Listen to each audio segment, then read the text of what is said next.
in first place, but I'm sure, you're able to spin this to your kids that they're the returning national champs, and therefore you can kind of be the hunter of them. Well, yeah, I haven't used those terms, but that's not bad. They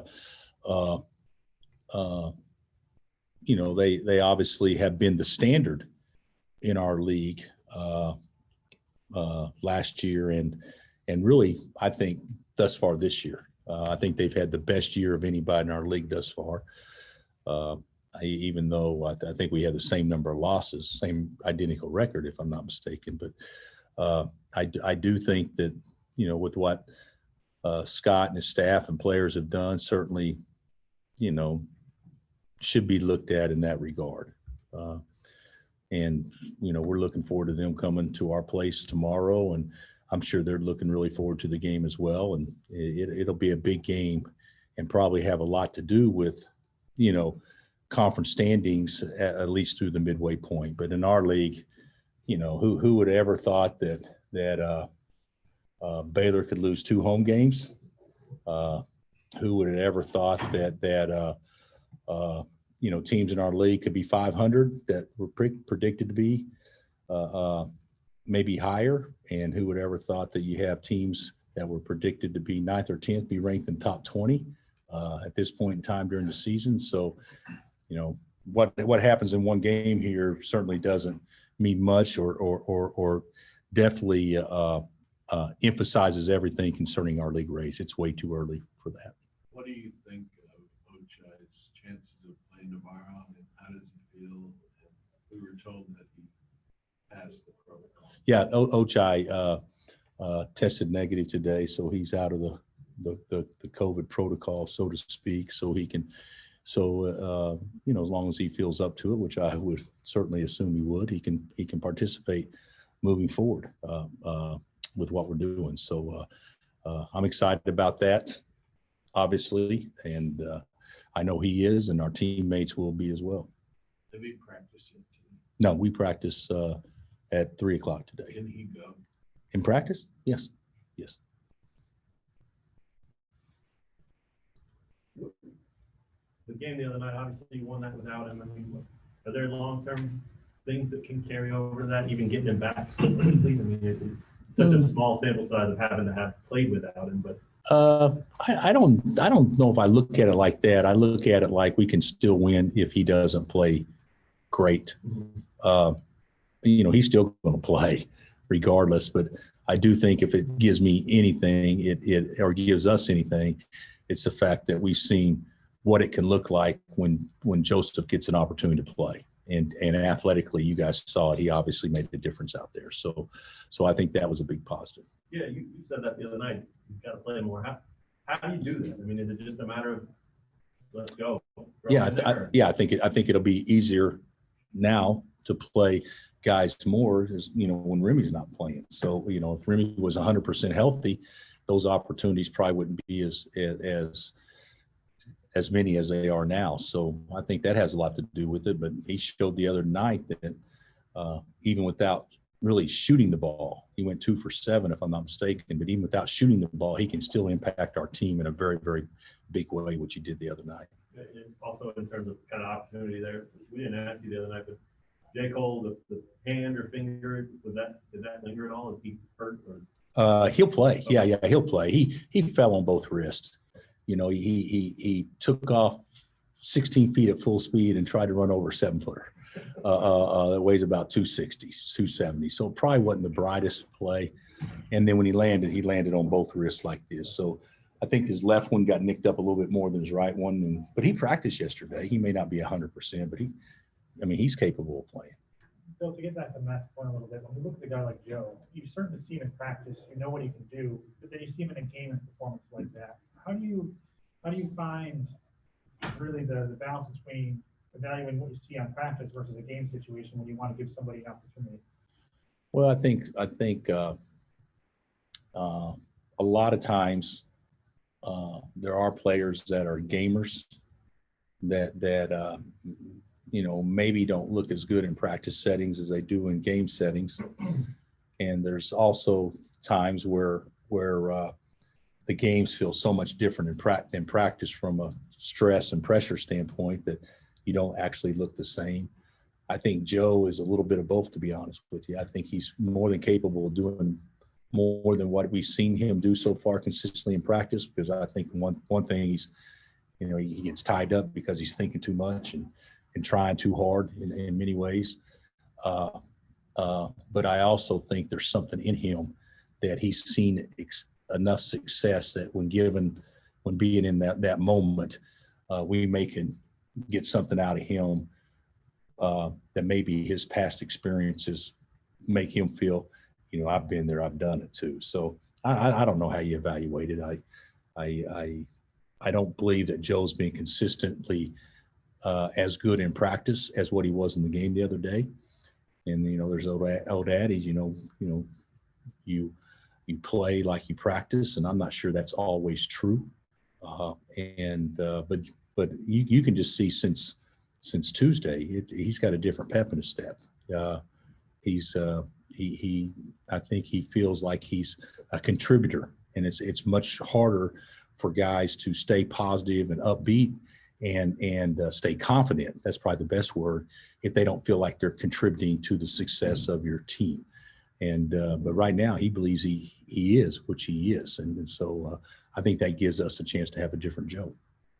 What did you see from your defense the other night? I thought it was actually, they didn't score at the rim a lot. They made 3 threes in a row midway through the second half where they kind of tried to make a little run. And I didn't think we defended those well. But other than guarding long twos, I thought it was pretty darn good. And long twos is something that, unless his name's Brockington shooting them, long twos is usually something you can live with. So I thought that we kept their bigs away from the basket for the most part, and we rebounded the ball well above average. And I thought our defense was pretty good. It can always be better, but I thought pretty good, and I thought our activity level with our hands was the best it's been all year. I like Joe, very well traveled. What has he brought to that team this year in terms of as a playmaker and a scorer? Well, I don't know about well traveled. He's been to 2 schools, if I'm not mistaken. Isn't that right? Well, I guess anymore. But he's a stud. We recruited him hard. There was a group of about 2 or 3 guys that we recruited hard, and of course happy with the one we got. But Akinjo made his decision well before Remy did. So we were recruiting him actively till the very end. He's fast, he can shoot, and to be real honest with you, he's a bulldog, he's a pit bull, he's tough, and so those are all great attributes. And when you lose a player players like Mitchell and Butler, even more so than Teague, you lose guys that you don't have to run an offense for them to get a good shot. They can just force help and get their own, or creates for somebody else just by their own skill set and speed. And Akinjo is somebody that has stepped in and done that very, very well. So they're not playing a lot different than they have in the past, in my opinion, at least offensively, in large part because those little guards are capable of doing similar things than those little guards did last year. Health-wise, he's not out of protocol yet. He's still having a few symptoms. So we hope we get him back tomorrow or the next day or whenever it is. But as of today, he's still in protocol. Any update on Remy? No. We said we were going to give him an extended time, and so that time obviously hasn't come to be yet. So I don't know what the time is on the Jesse. I would rather get a Remy at 90% or 95% than a Remy at 60 or 65% many games, as opposed to 90% at less games. So we hope we can get to 100, but everything and all the tests remain consistent with what the doctors have felt all along. He's got a bruise, and it is sore, and he is making positive progress. Can he shoot around at practice or do anything? Well, he can. I guess he can. He doesn't really do that. I don't have him go to the other end, just shoot on his own. But he's not part of practice at all right now. most of the time during practice, he's probably in rehab as much as anything else. Then we got Zach. What's his update? Zach is he's still no go. We think he's getting closer, but even though it's a crack or whatever it was, it's still a fracture and 4 to 6 weeks for it to heal. And I think we're finishing 4th week. So he's right where we thought he would be.